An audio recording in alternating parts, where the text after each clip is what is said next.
हो, इस आदिवासी परंपरा के आप कर्णधार हो, इस संस्कृति का उच्चार करो। सामने बैठे युवा पीढ़ी को आप ऐसा इतिहास दो, ऐसी संस्कार, ऐसी चीजें आप लाओ खाओ ताकि हम कुछ सीखे।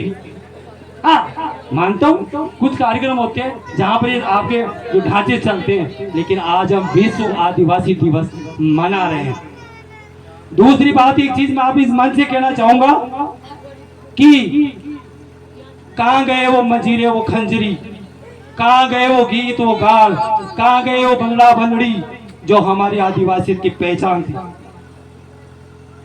अब एक बहुत बड़ा मुद्दा चल रहा है, हालांकि मैं गवर्नमेंट कर्मचारी हूँ, मेरे ऊपर कई बंदिशें हैं, लेकिन आपको समझना चाहिए क्यों आपके यहाँ का दीवारों पर मतलब कुठाराघात किया जा रहा है, क्योंकि थे तो डीजे की प्लेट आवाज नाच बलका।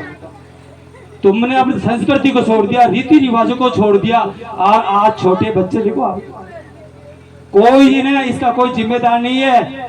आप बच्चों को जैसा माहौल दोगे, जैसा वातावरण दोगे ना, बच्चा वही सीखता है। और कैसे सीखता है? क्योंकि रंगलाल के कहने से, किसी के कहने से आप कभी नहीं सुधरोगे। मैं समाज सुधार की बातें करूंगा, कभी नहीं ग्रहण करोगे जब तक मैं उस चीज को करके नहीं दिखाऊंगा, क्योंकि मानव स्वभाव होता है वो अनुकरण से सीखता है।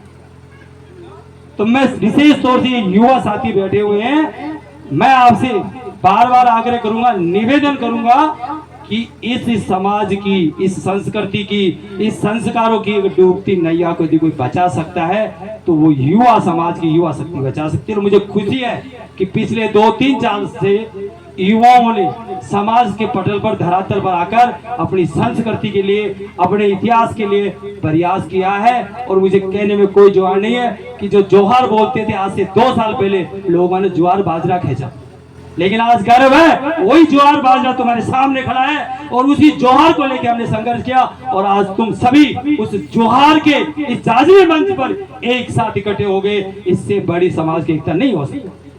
जोहार कोई है ना अपमान थोड़ी है, गाली थोड़ी है। जोहार का मतलब होता है सबका कल्याण करने वाली प्रकृति की जय हो। और आदिवासी क्या था? जल, जंगल और जमीन, इसका स्वामी था, लेकिन धीरे धीरे जंगल से भी दूर हो रहे हो, जमीन से भी दूर हो रहे हो, जल से भी आप दूर हो रहे हो। और मैं कह के जा रहा हूँ, कितने आप डीजे बजा लो, कितने ट्रस्ट लगा लो, शादियों में कितने स्टेज लगा लो, कितने ब्यूटी पार्लर में चेहरा चमका लो, ज्यादा टाइम नहीं है। मुश्किल से है ना 3 से 4 साल बाद यदि आप इस मिट्टी में वापस अगर आदिवासी नहीं बन जाओ ना, तो फिर मुझे बताना। जोरदार तालियों के साथ गुरु जी का स्वागत और अभिनंदन करेंगे। रोजगार तुम्हारे नहीं रहा, तुम्हारे बच्चे पढ़ नहीं रहे, पढ़ेंगे कैसे? क्योंकि पढ़ने का माहौल हम उसको, बच्चों को दे ही नहीं रहे।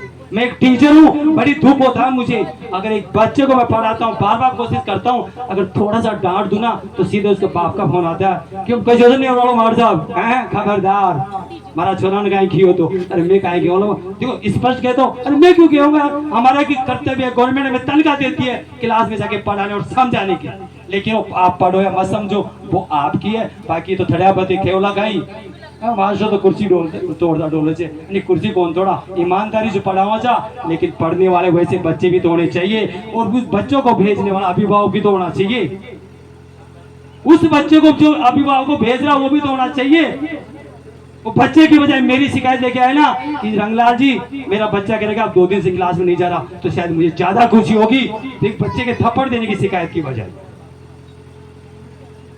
तो मैं समाज के जो कर्णधार बैठे हैं, जो हम हमारी जो पुरखे बैठे हैं, देखो हमने आदर और सम्मान तो खो ही दिया।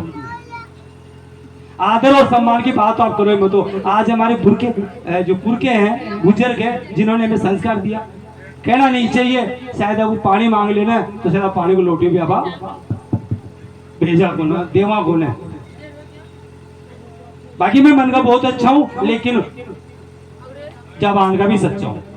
मुझे कहते हैं ना इसमें वो लाग लेवल शर्म नहीं आती है। मैं आपको एक देखिए प्रयास करने वाला होना चाहिए। मैं विगत 4 साल से ना अपने खोए हुए इतिहास को, संस्कृति को गरिमा को ढूंढ के ला रहा हूँ, और एक आप सबका प्यार था कि एक मैं बुक निकालने में, मैंने बुक निकाली है, उसमें संस्कृति, सभ्यता, इतिहास, मैंने सब कुछ देने की कोशिश की है। और मेरा उद्देश्य एक ही है कि आज का युवा तक ये चीज पहुंचे, वो जाने अपनी संस्कृति और अपनी सभ्यता को। कौन जानता है कि राव बादा कौन था? कौन जानता है कि राव मेधा कौन था? कौन जानता है कि राव सूर सिंह कौन था? कौन जानता है कि आलन सिंह कौन था? कौन जानता है कि हमीर कौन था? जानता है अभी आप में से कोई बता सकता है? युवा साथी नहीं बता सकते, क्योंकि जानते ही नहीं हो। आ सकता है हमारे इतिहास के, हमारे पुरखों को, हमारी परंपराओं को जानने के लिए।